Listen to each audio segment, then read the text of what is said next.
इस चैनल को सब्सक्राइब करें और घंटा दबाना ना भूलें।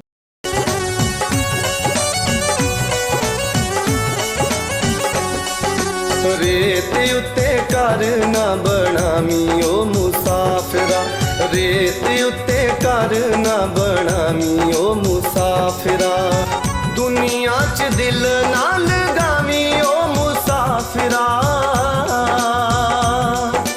दुनिया च दिल ना लगामी ओ मुसाफिरा, ओ मुसाफिरा, रेत उत्ते घर ना बनामी ओ मुसाफिरा, रेत उत्ते घर ना बनामी ओ मुसाफिरा। ਸਾਰੇ ਭੈਣ ਭਰਾਵਾਂ ਨੂੰ ਜੈ ਮਸੀਹ ਦੀ। ਅੱਜ ਦੇ ਵਚਨ ਦਾ ਮਨਨ ਕਰਨ ਤੋਂ ਪਹਿਲਾਂ ਅਸੀਂ ਪ੍ਰਾਰਥਨਾ ਵਿੱਚ ਜਾਵਾਂਗੇ। ਦਿਆਲੂ ਪ੍ਰਭੂ, ਅਸੀਂ ਤੇਰਾ ਧੰਨਵਾਦ, ਤੇਰੀ ਮਹਿਮਾ, ਤੇਰੀ ਵਡਿਆਈ ਕਰਦੇ ਹਾਂ। ਤੂੰ ਕਿਰਪਾ ਦਾ ਸਾਗਰ ਅਤੇ ਦਇਆ ਦਾ ਖਣੀ ਅਤੇ ਸਾਨੂੰ ਕਦੇ ਵੀ ਨਾ ਛੱਡਣ ਵਾਲਾ, ਨਾ ਕਦੇ ਤਿਆਗਣ ਵਾਲਾ ਪ੍ਰੇਮੀ ਪਰਮੇਸ਼ਰ, ਹਮੇਸ਼ਾ ਸਾਡੇ ਨਾਲ ਆਪਣੀ ਭਲਾਈ ਅਤੇ ਆਪਣੀ ਉਸਤਤ ਸਾਡੇ ਜੀਵਨ ਦੇ ਵਿੱਚ ਪ੍ਰਗਟ ਕਰਦਾ ਹੈ। ਇਸ ਲਈ ਅਸੀਂ ਤੇਰੇ ਇਸ ਮਹਾਨ ਕਾਰਜ ਦੇ ਲਈ ਜੋ ਤੁਸੀਂ ਸਾਡੇ ਜੀਵਨ ਦੇ ਵਿੱਚ ਆਪਣੇ ਵਚਨ ਨਾਲ ਕਰਦੇ ਹੋ, ਉਸ ਦੇ ਲਈ ਅਸੀਂ ਤੇਰਾ ਧੰਨਵਾਦ ਕਰਦੇ ਹਾਂ। ਇਸ ਵਚਨ ਨੂੰ ਆਪਣੀ ਮਹਿਮਾ ਦੇ ਲਈ ਇਸਤੇਮਾਲ ਕਰ ਔਰ ਤੇਰੀ ਹੀ ਮਹਿਮਾ ਦੇ ਨਾਲ ਪਰਮੇਸ਼ਰ ਪਿਤਾ ਇਹ ਕਾਰਜ ਤੇਰੇ ਰਾਜ ਦੇ ਵਿੱਚ ਤੇਰੀ ਉਸਤਤ ਦਾ ਬਣੇ। ਇਸ ਵਚਨ ਨੂੰ ਅਤੇ ਵਚਨ ਨੂੰ ਸੁਣਨ ਵਾਲੇ ਨੂੰ ਅਤੇ ਬੋਲਣ ਵਾਲੇ ਨੂੰ ਆਪਣੀ ਤੌਫੀਕ ਦੇ ਕੇ ਆਪਣੀ ਮਹਿਮਾ ਦੇ ਲਈ ਇਸਤੇਮਾਲ ਕਰ। ਸਭ ਕੁਝ ਤੇਰੇ ਹੱਥਾਂ ਵਿੱਚ ਸੌਂਪਦੇ ਹੋਏ ਬੇਨਤੀ ਮੁਕਤੀ ਦਾਤੇ ਪ੍ਰਭੂ ਯਿਸੂ ਮਸੀਹ ਦੇ ਪਵਿੱਤਰ ਤੇ ਸਮਰਥੀ ਨਾਮ ਵਿੱਚ।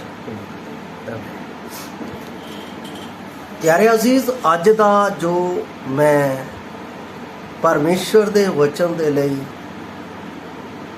ਮਨਨ ਦਾ ਭਾਗ ਲਿਆ ਹੈ, ਉਹ ਲਿਆ ਹੈ ਮਤੀ ਦੀ ਅੰਜੀਲ 7 ਅਧਿਆਇ 24 ਆਇਤ ਤੋਂ ਲਿਆ ਹੈ। ਸੋ ਹਰੇਕ ਜੋ ਮੇਰੇ ਵਚਨ ਸੁਣਦਾ ਅਤੇ ਉਹਨਾਂ ਉੱਤੇ ਚੱਲਦਾ ਹੈ, ਉਹ ਉਸ ਬੁੱਧਵਾਨ ਵਰਗਾ ਜਾਣਿਆ ਜਾਵੇਗਾ ਜਿਹਨੇ ਪੱਥਰ ਉੱਤੇ ਆਪਣਾ ਘਰ ਬਣਾਇਆ ਹੈ। ਮੇਰਾ ਇਸ ਦਾ ਵਿਸ਼ਾ ਹੈ ਬੁੱਧ ਦੇ ਨਾਲ ਘਰ ਬਣਾਇਆ ਜਾਣਾ। ਬੁੱਧ ਦੇ ਨਾਲ ਘਰ ਬਣਾਇਆ ਜਾਣਾ। ਕਿਸੇ ਵੀ ਘਰ ਦਾ ਨਿਰਮਾਣ ਦੇ ਸਮੇਂ ਇੰਜੀਨੀਅਰ ਦੀ ਜ਼ਰੂਰਤ ਹੁੰਦੀ ਹੈ ਅਤੇ ਉਸ ਪੂਰੇ ਘਰ ਦੀ ਰਖਵਾਲੀ ਕਰਨ ਦੇ ਲਈ ਉਹ ਉਸ ਦਾ ਸਹੀ ਮਾਇਨਾ ਅਤੇ ਹਰ ਇੱਕ ਚੀਜ਼ ਹਰ ਇੱਕ ਜਗ੍ਹਾ ਦੇ ਉੱਤੇ ਢੰਗ ਦੇ ਨਾਲ ਲਾਉਣ ਦੇ ਲਈ ਉਸ ਦਾ ਇੰਤਜ਼ਾਮ ਕਰਦਾ ਹੈ, ਨਿਰਮਾਣ ਕਰਦਾ ਹੈ ਅਤੇ ਯੋਜਨਾ ਦੇ ਅਨੁਸਾਰ ਉਸ ਕੰਮ ਨੂੰ ਅੰਜਾਮ ਦਿੰਦਾ ਹੈ। ਅਤੇ ਨਵੇਂ ਨੇਮ ਵਿੱਚ ਅਸੀਂ ਇਹ ਵੇਖਦੇ ਹਾਂ ਕਿ ਰਸੂਲ ਪੌਲਸ ਇੱਕ ਕੁਸ਼ਲ ਕਾਰੀਗਰ ਸੀ, ਜਿਸ ਨੇ ਬੁੱਧ ਦੇ ਰਾਹੀਂ ਪਰਮੇਸ਼ਰ ਦੇ ਘਰ ਦੀ ਬਣਾਵਟ ਦਾ ਢਾਂਚਾ ਬਹੁਤ ਹੀ ਸੁੰਦਰ ਤਰੀਕੇ ਦੇ ਨਾਲ ਤਿਆਰ ਕੀਤਾ। ਮੈਨੂੰ ਇੱਕ ਵਚਨ ਯਾਦ ਆਉਂਦਾ ਹੈ ਜੋ ਸੁਲੇਮਾਨ ਦੇ ਨਿਮਿਤ ਪਹਿਲਾ ਰਾਜਾ ਉਸ ਦੀ 2 ਅਧਿਆਇ ਉਸ ਦੀ 4 ਦੀ 29 ਦੇ ਵਿੱਚ ਲਿਖਿਆ ਹੈ। ਪਰਮੇਸ਼ਰ ਨੇ ਸੁਲੇਮਾਨ ਨੂੰ ਬੁੱਧੀ ਅਤੇ ਸਮਝ ਬਹੁਤ ਹੀ ਵਧੇਕ ਦਿੱਤੀ ਅਤੇ ਖੁੱਲਾ ਮਨ ਸਮੁੰਦਰ ਦੇ ਕੰਢੇ ਦੀ ਰੇਤ ਵਾਂਗ। ਕਾਹਦੇ ਲਈ? ਕਿ ਪਰਮੇਸ਼ਰ ਦਾ ਘਰ ਪਰਮੇਸ਼ਰ ਦੀ ਬੁੱਧ ਦੇ ਨਾਲ ਬਣ ਸਕੇ। ਬੁੱਧ ਜਿਹੜੀ ਹੈ, ਪਰਮੇਸ਼ਰ ਦੀ ਬੁੱਧ ਸਭ ਤੋਂ ਪਹਿਲਾਂ ਪਵਿੱਤਰ ਹੁੰਦੀ ਹੈ। ਦੂਸਰਾ, ਸੱਚ ਦੇ ਉੱਤੇ ਟਿਕੀ ਹੁੰਦੀ ਹੈ। ਤੀਸਰਾ, ਉਸ ਦੀ ਬਣਾਵਟ ਪ੍ਰੇਮ ਦੇ ਨਾਲ ਔਰ ਉਸ ਦੀਆਂ ਸਾਰੀਆਂ ਕੰਧਾਂ ਅਤੇ ਦੀਵਾਰਾਂ ਨਿਯਮ ਦੇ ਅਨੁਸਾਰ, ਅਨੁਸ਼ਾਸਨ ਦੇ ਨਾਲ ਖੜੀਆਂ। ਪਰਮੇਸ਼ਰ ਜਦੋਂ ਯਿਸੂ ਮਸੀਹ ਜੀ ਇਸ ਗੱਲ ਨੂੰ ਕਰ ਰਹੇ ਸਨ, ਤਦ ਉਹ ਆਪਣੇ ਲੋਕਾਂ ਨੂੰ ਪਹਾੜੀ ਉਪਦੇਸ਼ ਦੇ ਵਿੱਚ ਸਮਝਾ ਰਹੇ ਸਾਂ ਕਿ ਹਰੇਕ ਜੋ ਇਹ ਵਚਨ ਸੁਣਦਾ ਅਤੇ ਉਹਨਾਂ ਉੱਤੇ ਚੱਲਦਾ ਬੁੱਧਵਾਨ ਮਨੁੱਖ ਵਰਗਾ ਹੈ। ਅੱਜ ਲੋਕ ਕਿਸੇ ਵੀ ਗੱਲ ਨੂੰ ਕੁਝ ਕਰਨਾ ਹੋਵੇ ਆਪਣੀ ਬੁੱਧ ਆਪਣੀ ਸਮਝ ਦਾ ਸਹਾਰਾ ਜ਼ਿਆਦਾ ਲੈਂਦੇ। ਪਰਮੇਸ਼ਵਰ ਦੀ ਬੁੱਧ ਦਾ ਕੋਈ ਇਸਤੇਮਾਲ ਨਹੀਂ ਕਰਦੇ। ਕਹਾਵਤਾਂ 3 ਅਧਿਆਏ ਦੇ ਵਿੱਚ ਪਰਮੇਸ਼ਵਰ ਦਾ ਦਾਸ ਸੁਲੇਮਾਨ, ਜਿਸ ਨੇ ਪਰਮੇਸ਼ਵਰ ਤੋਂ ਬੁੱਧੀ ਮੰਗੀ, ਉਹ ਕਹਿੰਦਾ ਹੈ, हे ਮੇਰੇ ਪੁੱਤਰ, ਤੂੰ ਕਦੇ ਵੀ ਆਪਣੀ ਬੁੱਧ ਦਾ ਆਪਣੀ ਸਮਝ ਦਾ ਸਹਾਰਾ ਨਾ ਲੈ। ਕਿਉਂਕਿ ਮਨੁੱਖ ਦੀ ਬੁੱਧ ਅਤੇ ਸਮਝ ਨਾਸ਼ਵਾਨ ਹੈ, ਪਰ ਪਰਮੇਸ਼ਵਰ ਦੀ ਸਮਝ ਅਤੇ ਬੁੱਧ ਜੀਵਨਦਾਇਕ ਹੈ। ਉਹ ਘਰ ਨੂੰ ਬਣਾ ਦਿੰਦੀ ਹੈ, ਘਰ ਨੂੰ ਸਵਾਰ ਦਿੰਦੀ ਹੈ, ਘਰ ਨੂੰ ਇੱਕ ਰੂਪ ਦੇ ਵਿੱਚ ਲੈ ਕੇ ਆ ਜਾਂਦੀ ਹੈ ਜੋ ਮਹਿਮਾ ਦਾ ਸਰੂਪ ਪ੍ਰਗਟ ਕਰਦਾ ਹੈ। ਇਸ ਲਈ ਸੁਲੇਮਾਨ ਨੇ, ਜੋ ਦਾਊਦ ਨੇ ਆਪਣੇ ਜੀਵਨ ਦੇ ਵਿੱਚ ਪਰਮੇਸ਼ਵਰ ਦੇ ਅੱਗੇ ਆਪਣੇ ਮਨ ਦੀ ਗੱਲ ਰੱਖੀ ਕਿ ਪਰਮੇਸ਼ਵਰ ਦਾ ਘਰ ਬਣਾਇਆ ਜਾਵੇ, ਉਸ ਗੱਲ ਨੂੰ ਪੂਰਾ ਕਰਨ ਦੇ ਲਈ ਪਰਮੇਸ਼ਵਰ ਨੇ ਦਾਊਦ ਦੇ ਪੁੱਤਰ ਦੇ ਉੱਤੇ ਗੱਲ ਕਹੀ ਕਿ ਉਹ ਮੇਰੇ ਘਰ ਨੂੰ, ਪਰ ਉਸ ਘਰ ਨੂੰ ਬਣਾਉਣ ਦੇ ਲਈ ਬੁੱਧ ਦੀ ਲੋੜ ਸੀ। ਇਸ ਲਈ ਸੁਲੇਮਾਨ ਨੇ ਵੀ ਪਰਮੇਸ਼ਵਰ ਦੇ ਅੱਗੇ ਉਸ ਬੁੱਧ ਦੀ ਚਾਹਤ ਰੱਖੀ, ਪ੍ਰਾਰਥਨਾ ਕੀਤੀ, ਔਰ ਪਰਮੇਸ਼ਵਰ ਨੇ ਦਿੱਤੀ। ਔਰ ਪਰਮੇਸ਼ਵਰ ਦਾ ਭਵਨ ਵੀ ਬਣਿਆ, ਮਹਿਮਾਦਾਇਕ, ਵਡਿਆਈਦਾਇਕ, ਪੁਸਤਕਦਾਇਕ ਬਣਿਆ, ਔਰ ਉਹ ਸਰਾਹਣ ਦੇ ਯੋਗ ਸੀ। ਪਰਮੇਸ਼ਵਰ ਮੈਨੂੰ ਆਪਣੇ ਘਰ ਨੂੰ ਬਣਾਉਣ ਦੇ ਲਈ ਆਪਣੀ ਬੁੱਧ ਦੇਣਾ ਚਾਹੁੰਦਾ ਹੈ। ਕਿ ਅਸੀਂ ਉਸ ਬੁੱਧ ਨੂੰ ਲੈ ਰਹੇ? ਬਹੁਤ ਘੱਟ ਹੈ ਜੋ ਪਰਮੇਸ਼ਵਰ ਦੀ ਬੁੱਧ ਦਾ ਇਸਤੇਮਾਲ ਕਰਦੇ ਹਨ। ਬਾਈਬਲ ਬਾਣੀ ਦੱਸਦੀ ਹੈ, ਜਿਹੜੀ ਬੁੱਧ ਉੱਪਰੋਂ ਆਉਂਦੀ ਹੈ ਪਹਿਲਾਂ ਤਾਂ ਪਵਿੱਤਰ ਹੁੰਦੀ ਹੈ, ਕਿਉਂਕਿ ਉਹ ਉੱਪਰੋਂ ਆਈ ਹੈ, ਉਹ ਪਵਿੱਤਰ ਹੈ। ਕਿਸ ਲਈ ਪਵਿੱਤਰ ਹੈ? ਮੈਨੂੰ ਪਵਿੱਤਰ ਕਰਨ ਦੇ ਲਈ, ਕਿਉਂਕਿ ਉਹ ਬੁੱਧ ਯਿਸੂ ਮਸੀਹ ਦੇ ਵਿੱਚ ਇਸ ਧਰਤੀ ਤੇ ਆਈ ਹੈ, ਜਿਹੜਾ ਇੱਕ ਰਾਜ ਮਿਸਤਰੀ ਦੀ ਤਰ੍ਹਾਂ ਮੇਰੇ ਘਰ ਨੂੰ ਬਣਾਉਣ ਦੇ ਲਈ ਇਸ ਧਰਤੀ ਤੇ ਆਇਆ। ਕਿਉਂਕਿ ਇਹ ਘਰ ਪਾਪ ਦੇ ਨਾਲ ਬਰਬਾਦ ਹੋ ਚੁੱਕਾ ਸੀ, ਇਹ ਘਰ ਪਾਪ ਦੇ ਨਾਲ ਟੁੱਟ ਚੁੱਕਾ ਸੀ, ਇਹ ਘਰ ਪਾਪ ਦੇ ਨਾਲ ਖੰਡਰ ਬਣ ਚੁੱਕਾ ਸੀ।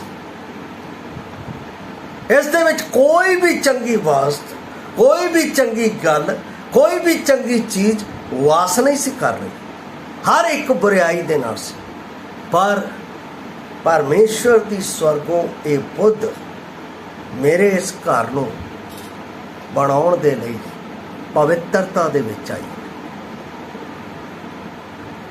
ਬਾਣੀ ਦੱਸਦੀ ਹੈ ਕਿ ਉਹ ਪਵਿੱਤਰ ਹੈ।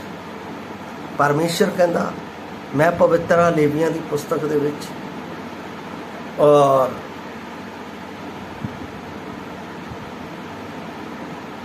ਪਹਿਲਾ ਪਤਰਸ 1:16 ਦੇ ਵਿੱਚ ਪਰਮੇਸ਼ਵਰ ਫਿਰ ਕਹਿੰਦਾ, ਮੈਂ ਪਵਿੱਤਰ ਹਾਂ, ਤੁਸੀਂ ਪਵਿੱਤਰ ਬਣੋ। ਇਹਦਾ ਮਤਲਬ ਉਹ ਪਵਿੱਤਰ ਬੁੱਧ ਮੇਰੇ ਇਸ ਘਰ ਨੂੰ ਪਵਿੱਤਰ ਕਰਨ ਦੇ ਲਈ ਇਸ ਦੁਨੀਆ ਦੇ ਵਿੱਚ ਆਇਆ। ਉਸ ਨੇ ਇਸ ਘਰ ਨੂੰ ਬਣਾਉਣ ਦੇ ਲਈ ਸਮਝ ਦੇ ਨਾਲ, ਗਿਆਨ ਦੇ ਨਾਲ,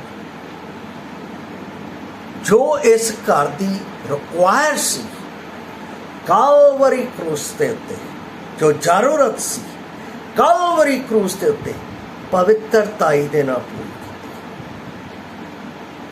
ਉਸਨੇ ਹਰ ਇੱਕ ਚੀਜ਼ जो इस मांदगी दी सी, गंदगी दी सी, पाप दी सी, उसने कालवरी क्रूस के उत्ते दे के मेरे जीवन दे लिए, मेरे जीवन दे लिए पूरी की। उसने इस मंदिर दे विच सत्य दी स्थापना की ताकि साडी पहचान सत्य दे पुत्रां दी मानक दुनिया दे विच हो सके। पवित्रता दे नाल बुद्धिमान इस दुनिया दे विच आया।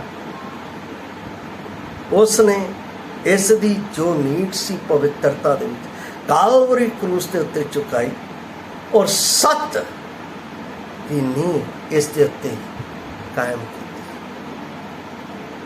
कि हर एक सत्य दे नाल इस नूं पहचान सके, क्योंकि यीशु मसीह सच है, राह सच्चाई अते जीवन। यीशु मसीह कहंदा मैं बिना मेरे द्वारा कोई पिता को नहीं पहुंच सकता। पिता तक पहुंचण दे लई इस सत्य दे मार्ग दी इस दे विच परमेश्वर ने नींव धरी और इस नूं पूरी दुनिया दे विच अपने प्रेम दे नाल इस नूं सुसज्जित कीता, प्रेम दे नाल सुसज्जित कीता ताकि हर एक दे विच जिहड़ा बुरियार भी होवे इस जीवन दे विच उस नूं यीशु मसीह दा प्रेम जो परमेश्वर ने कालवरी क्रूस के उत्ते अपने पुत्र दे बलिदान होने दे नाल प्रगट किया नज़र आए। और वो प्रेम त्याग दा प्रेम सी, वो प्रेम निस्वार्थ सी, वो प्रेम पवित्र सी, वो प्रेम धार्मिकता दे नाल भरपूर सी, वो प्रेम किरपा दे नाल मेरे जीवन दे विच, मेरे दिल विच पाया कि मेरे जीवन दे विच उस प्रेम दी वासना, मेरे जीवन दे विच उस प्रेम दी बनावट सबना दिलां दे विच मन पाउण जो हो सके अते इस प्रेम दी बनावट नूं देख के कह सकण सचमुच इन्हां दे विच जिंदा परमेश्वर दी पहचान है।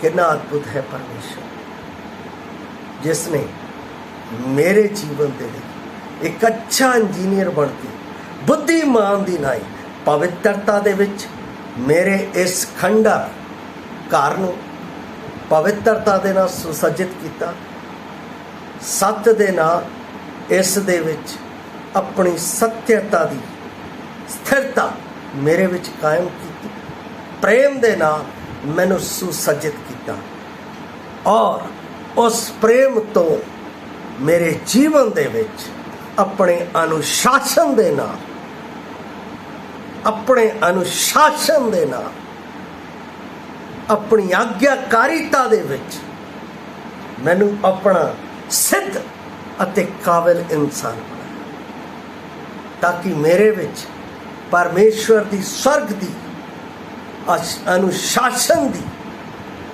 आग्याकारिता प्रगट हो सके। कितना महान परमेश्वर है। इसे करके उन्हें सत्य दे विच कहा सत्य दी सो हरेक जो मेरे ये वचन सुनदा अते उन्हां उत्ते चलदा सो उस बुद्धवान वर्गा जानिया जाएगा जिसने पत्थर उत्ते अपना घर बनाया। ये मेरे अपने आप तो नहीं बने, परमेश्वर पुत्र एक अच्छे राजमिस्त्री की तरह जो चट्टान सी उसने अपने उत्ते मैनू पवित्रता दे नाल, सत्यता दे नाल, प्रेम दे नाल, अपने अनुशासन दे नाल कायम किया ताकि मैं उस विच सुरक्षित होके स्वर्ग दे राज विच दिन प्रति दिन उसके स्वर्गीय राज विच बढ़ता जावां जिसका वायदा प्रभु ने मेरे नाल किया जिथे मैं हाँ उत्थे तुसीं। कितना अद्भुत परमेश्वर है जिसने बुद्ध दे नाल